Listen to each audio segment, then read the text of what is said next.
ഈ ബൗളിലേക്ക് ഒഴിക്കുക.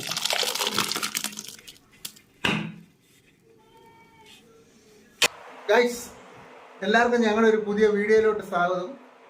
നമ്മൾ ഇന്നൊരു വെണ്ടയ്ക്ക കറി വെക്കാൻ പോവുകയാണ്.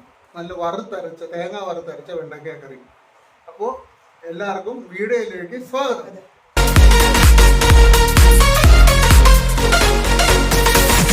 അതിനുവേണ്ടി കറി വെക്കാൻ വേണ്ടി നമ്മൾ വെണ്ടയ്ക്ക അരിയാൻ പോവുകയാണ്.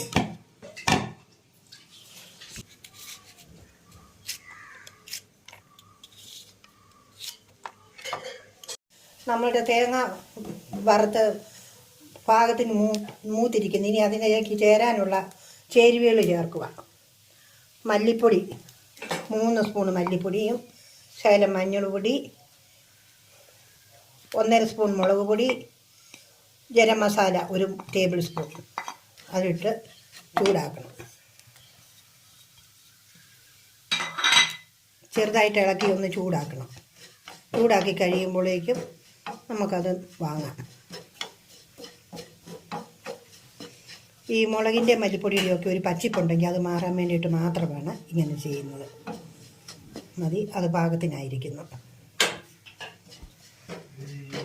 നമ്മൾ വെണ്ടയ്ക്ക വഴറ്റാൻ പോവുകയാണ്. വെണ്ടയ്ക്കായി ഉള്ളി, അതിന് ചേരുന്ന 1 തുടം വെളിച്ചെണ്ണ അതിലേക്ക് ഒഴിക്കും. ഇടാൻ പോവുകയാണ്.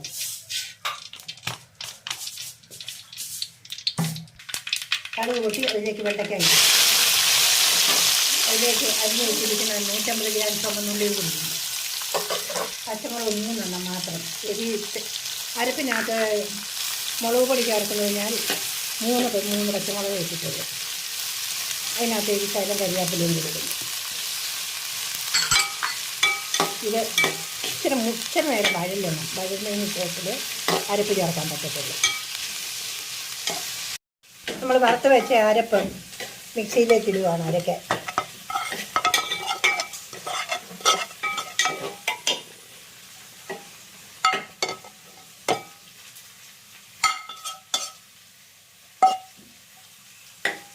അതിലേക്ക് അരയ്ക്കാൻ വേണ്ടുന്ന വെള്ളം 1 ഗ്ലാസ് വെള്ളം ഒഴിക്കണം. ഇച്ചിരി നകന്ന് നിന്നോട്ട്, അരയ്ക്കുമ്പോൾ അരപ്പുള്ളതാണ്. അതിനോട് ഇനി നമുക്ക് അരയ്ക്കെടുക്കാം. വെണ്ടയ്ക്ക മൂത്തിരിക്കുന്നു. ഇനി അതിലേക്ക് നമുക്ക് അരപ്പ് ചേർക്കാം. വെണ്ടയ്ക്ക കറി വെക്കാനുള്ള അരപ്പ് അരച്ചിരിക്കുന്നു. ഇനി ഇപ്പോൾ അത് നമ്മൾ അതിലേക്ക് ചേർക്കാൻ പോവുക.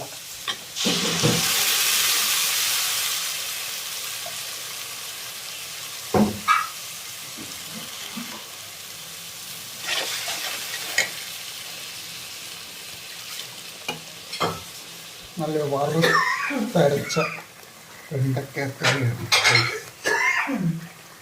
അതിന് ശകലം വെള്ളം കൂടെ ചേർക്കണം.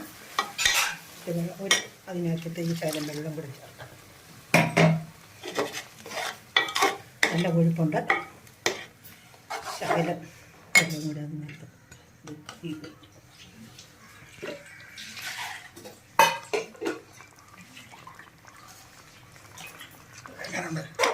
ശകലം വെള്ളം കൂടെ ചേർത്ത്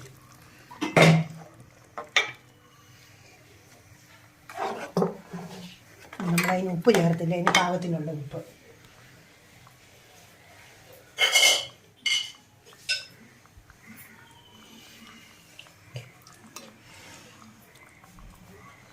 ഒരു തവി, ചെറിയ തവി ആയ കാരണം ഇച്ചിരി ഉപ്പും കൂടെ വേണം. ഇത്ര ഉപ്പ്. ഇനി ചെറുതായിട്ടൊന്ന് തിളച്ച് വരുമ്പോൾ നമുക്ക് തീ ഓഫാക്കാം. അപ്പോൾ നമ്മുടെ കറി ചെറുതായിട്ടൊന്ന് തിളച്ചു. അത് മതി. തേങ്ങ വറുത്തരച്ചൊഴിച്ചിരിക്കുന്നതിനെ ഒത്തിരി നേരം തിളയ്ക്കാൻ പറ്റത്തില്ല. ചെറുതായിട്ടൊന്ന് തിളച്ചു. അവിടെ നിന്ന് മാറ്റം ചെയ്യുക. ഇത് നമുക്ക് ഈ ബൗളിലേക്ക് ഒഴിക്കുക.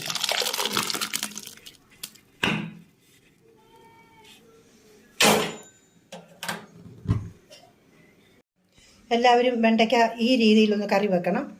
അപ്പോൾ നമുക്കിനിയും അടുത്ത വീഡിയോയിൽ കാണാം. ഗൈസ്, ഇന്നത്തെ ഞങ്ങളുടെ വെണ്ടയ്ക്ക കറി എങ്ങനെ ഉണ്ടായിരുന്നു? എല്ലാവരും ഇതുപോലെ ഒന്ന് വെച്ച് നോക്കണേ. അപ്പോൾ എല്ലാവരും ഞങ്ങളുടെ ചാനൽ, ഈ വീഡിയോ കാണുന്നവരെല്ലാവരും ഞങ്ങളെ ചാനലൊന്ന് സബ്സ്ക്രൈബ് ചെയ്ത് സപ്പോർട്ട് ചെയ്യണേ. അപ്പോൾ നമ്മൾ കുറേ കുക്കിംഗ് വീഡിയോ ചെയ്തിട്ടുണ്ട്, അതെല്ലാം നമ്മുടെ ചാനലിൽ കിടപ്പുണ്ട്. അപ്പോൾ എല്ലാവരും അതും കൂടെ ഒന്ന് കണ്ട് സപ്പോർട്ട് ചെയ്യണേ. അപ്പോൾ നമുക്ക് മറ്റൊരു അടിപൊളി ഒരു കുക്കിംഗ് വീഡിയോ ആയിട്ട് ഞങ്ങൾ വീണ്ടും വരുന്നതായിരിക്കും. Okay, by.